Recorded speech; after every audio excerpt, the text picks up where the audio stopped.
பிருந்தா சீரியலில் நாளைக்கு ஒரு சூப்பர் எபிசோட் வந்திருக்கு. அதுக்கு முன்னாடி வீடியோ பிடிச்சிருந்தா எவ்வளோக்குள்ள பிடிக்குமோ அவ்வளோக்குள்ள லைக் பண்ணிட்டு பார்த்தா பேச கொஞ்சம் மோட்டிவேட்டிங்காக இருக்கும். ப்ளீஸ் சப்போர்ட் பண்ணுங்கள் ஃப்ரெண்ட்ஸ்.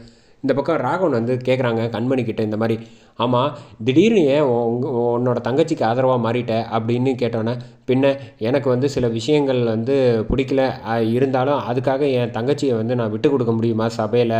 அதெல்லாம் முடியாது. அதனால தான் நான் வந்து என் தங்கச்சி பக்கம் நின்னே தவிர மற்றபடி ஒன்றும் கிடையாது அப்படிங்கிற மாதிரி வந்து சொல்லிட்டாங்க. இன்னமும் எனக்கு அவன் மேலே பிருந்தா மேலே கோவம் இருக்க தான் இருந்தாலும் இந்த விஜய் முன்னாடிலாம் அவளை விட்டு கொடுக்க சொல்கிறீங்களா? முடியாதுங்க. எப்போவும் நான் வந்து என் தங்கச்சிக்கு பக்கத்தில் தான் இருக்கணும்னு என் அண்ணன் வந்து பாண்டியன் சொல்லியிருக்காங்க அப்படிங்கிற மாதிரி மனசில் நினச்சிக்கிட்டு இந்த பக்கம் ராகவன்கிட்ட சொன்னோன்னே சரி அப்படிங்கிறாங்க.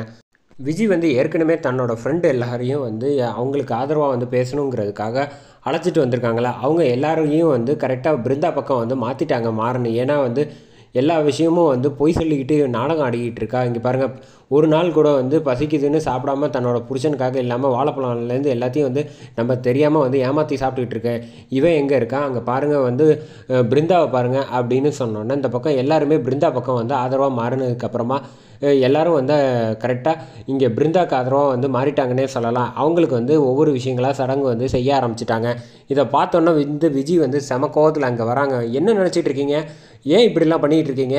நான் தானே உங்களை அழைச்சிட்டு வந்தேன் அப்படின்றப்ப, நீ எங்களுக்கு வந்து உண்மையிலே வந்து ஃப்ரெண்டு தான். அப்படி இருந்தாலும் எனக்கு என்னமோ இந்த விஷயத்தில் வந்து அம்மன் என்ன சொல்லுதோ அதுபடி தான் நடக்கணும்னு தோணுது. உனக்கு வந்து ஒவ்வொரு விஷயங்களும் வந்து நீ செஞ்சதில் வந்து பிருந்தா கிட்ட வந்து தோத்துட்டான் போயிட்ட. அதனால் எனக்கு என்னமோ கார்த்தி தான் வந்து 2 பேருக்குமே வந்து மனசார வந்து தாலி கட்டியிருக்காரா இல்லையா என்ன இதெல்லாம் எங்களுக்கு எதுவும் தெரியாது. ஆனால் ஒன்று மட்டும் தெரியும், இந்த ஒட்டுமொத்த விஷயம் இந்த இன்றைக்கி கோவிலில் ஃபுல்லாக எல்லாமே பண்ணது எல்லாமே வந்து பிருந்தாவுக்கு சாதகமாக தான் நடந்திருக்கு.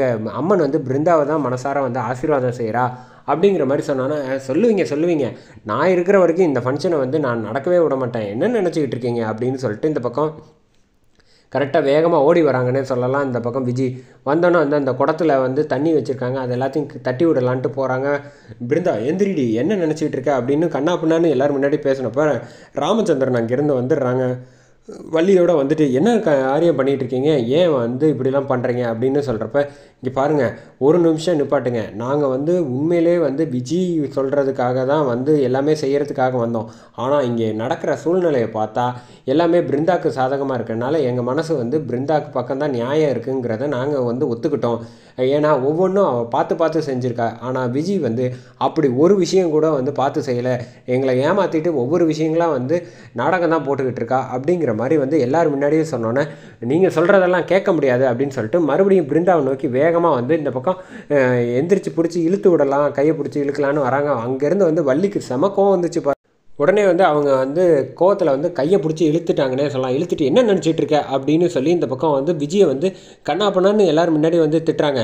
நானும் சபையில் இருக்க பேசக்கூடாதுன்னு பார்த்தா என்ன ஓவராக பண்ணிக்கிட்டு இருக்கேன், நீ எல்லா விஷயங்களும் சரியாக செஞ்சுருந்தேன்னா உனக்கு அங்கீகாரம் வந்து எல்லாமே கிடச்சிருக்கும். அது வந்து அம்மன் கொடுத்த வரோம், அது வந்து பிருந்தாக்கு தான் போகணும்னு இருக்குங்கும்போது அதை யாரும் தடுக்க முடியாதுன்னு சொல்லி இந்த பக்கம் எல்லாமே பிருந்தாக்கு சாதகமாக கார்த்திக் 2 பேருக்கு ஆதரவாக மாறிடுறாங்க வள்ளி. அதனால் இது எல்லாத்தையும் நம்ம திட்டம் போட்டு அம்மா கிட்ட வந்து சபதம் போட்டு சந்தோஷமாக வந்து எல்லாமே நம்ம நினச்சிருந்தா எல்லாமே இப்போ கார்த்தி மச்சான நம்ம கையை விட்டு போகிறாங்களே என்னடா இது அப்படின்னு சொல்லிட்டு ஓரமாக போய் ஒதுங்கி நிற்கிறாங்க விஜய். உடனே இப்படிலாம் பண்ணால் சரியாக வராது மாமா, நீங்கள் என்ன சொல்கிறீங்க, எனக்காக வந்து எப்போதும் நீங்கள் பேசுவீங்களே, இப்போ வள்ளியம்மா தான் வந்து அவங்க பக்கம் மாறிட்டாங்க. இங்கே வந்தப்போ எனக்கு எல்லோரும் நல்லது செய்வாங்கன்னு நினச்சா, ஆனால் உங்களை நம்பி தானே நான் வந்திருக்கேன், நீங்கள் இப்படி என்னை கைவிடலாமா அப்படின்னு மறுபடியும் முதல்ல இருந்து கேட்டோடனே இந்த பக்கம் ராமச்சந்திரன் கிட்ட வந்து, இங்கே பாரு நான் தான் சொல்லிட்டேன்ல ஆனால் நீ கொஞ்சம் நேரம் அமைதியாடின, அவள் பேச்சுக்கெல்லாம் செய்ய முடியாது, இத்தனை பேர் சொல்லிக்கிட்டு இருக்கப்போ வந்து ஒவ்வொன்றும் வந்து அவளுக்கு சாதகமாக ஒன்று கூட நடக்கலை. அப்படி இருக்கிற சூழ்நிலையில் திரும்ப வந்து இவன் வந்து பேசிகிட்டு இருக்கிறதெல்லாம் சரியாக வராது, இந்த பிரச்சனையை இத்தோட விட்டுரு விஜய், அப்போ தான் எல்லாருக்குமே நல்லது அப்படின்னு வள்ளி மாஸ்க் கட்டுறதோடு முடிச்சிருக்காங்கன்னே சொல்லலாம்.